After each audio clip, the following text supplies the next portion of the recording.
भारतीय भूमीला ऋषीमुनींनी तपश्चर्येच्या आधारावर समाजात धर्म आणि साधना प्रसारित करून त्यायोगे मानवी जीवन सुसंस्कृत करण्याचा प्रयत्न केलाय.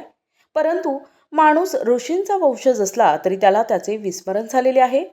आजच्या पिढीला या प्राचीन शिवविज्ञानाचे ज्ञान मिळावे आणि सुखी आणि समृद्ध जीवन जगण्याचा मार्ग मोकळा व्हावा, यासाठी गोव्यातील धामसे येथे असलेल्या शिवा सायन्स मेडिटेशन आश्रमात 1 ते 15 एप्रिल दरम्यान चक्र ध्यानधारणा सत्राचे आयोजन करण्यात आले आहे. सत्रात आश्रमाचे प्रमुख ब्रह्मचैतन्य स्थित सद्गुरू भैयाजी महाराज मानवी शरीरातील प्रमुख 7 चक्र आणि त्यांच्या कार्याचा मानवी आयुष्याशी असलेला गूढ विस्तृत संबंध, त्यांची शुद्धी, जागृती तसेच सुप्त कुंडलिनी शक्ती जागृत प्रक्रिया, तिचा शास्त्रीय प्रवास आणि शरीरातील नाडीतंत्राचे देखील ज्ञान देतात. त्यासोबतच विविध शारीरिक पीडा, आजार आणि शरीरातील पंचतत्वांच्या संतुलनाचा परस्पर संबंध या बाबतीतील प्राचीन ज्ञान साधकांना दिले जाते.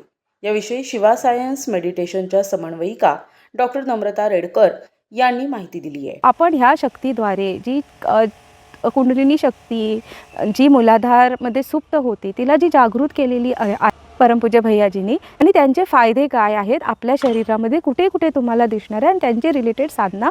मग लेवल 2 मध्ये काय असतं की जे आपल्याला इफेक्ट करतात. फॉर एक्झाम्पल ग्रह दोष असतात, वास्तू दोष असतात, तर ती ग्रह दोष आपण साधनाद्वारे कसं आपण टॅकल करू शकतो.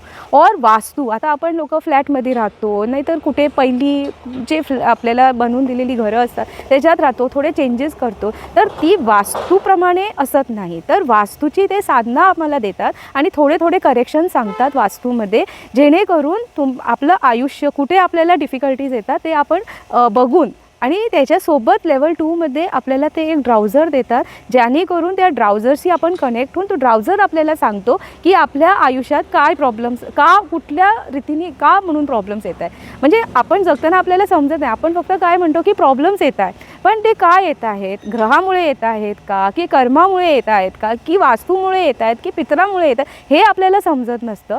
आणि लेवल 3 मध्ये जी संजीवनी शक्ती फर्स्ट लेवलमध्ये दिलेली असती त्याला अजून इन्क्रीज, त्याची पॉवर इन्क्रीज करून ती मृत संजीवनीमध्ये ते कन्वर्ट करतात, जी आपण सूर्याकडे कनेक्ट करून सूर्याची ऊर्जा घेऊ शकतो. म्हणजे संजीवनी शक्तीच्या खूप पटीने ती शक्ती असते आणि आपल्याला ती फील पण होते.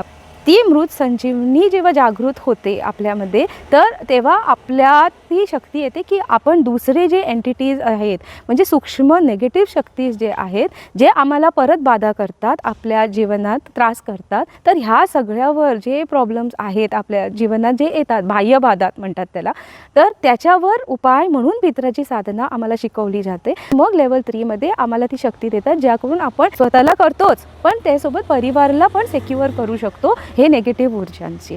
तर हे जे लेवल आहेत, लेवल 1, 2 आणि 3, हे अत्यावश्यक आहे एक साधारण व्यक्तीला. तर हे चक्र सत्रात आपल्याला हे सगळं सिलेबस आहे. आयुष्य सुखमय करणाऱ्या आणि साधनेद्वारे जीवन परिपूर्ण करणाऱ्या चक्र ध्यानधारणा सत्राचा नागरिकांनी लाभ घ्यावा असे आवाहन आयोजकांनी केले.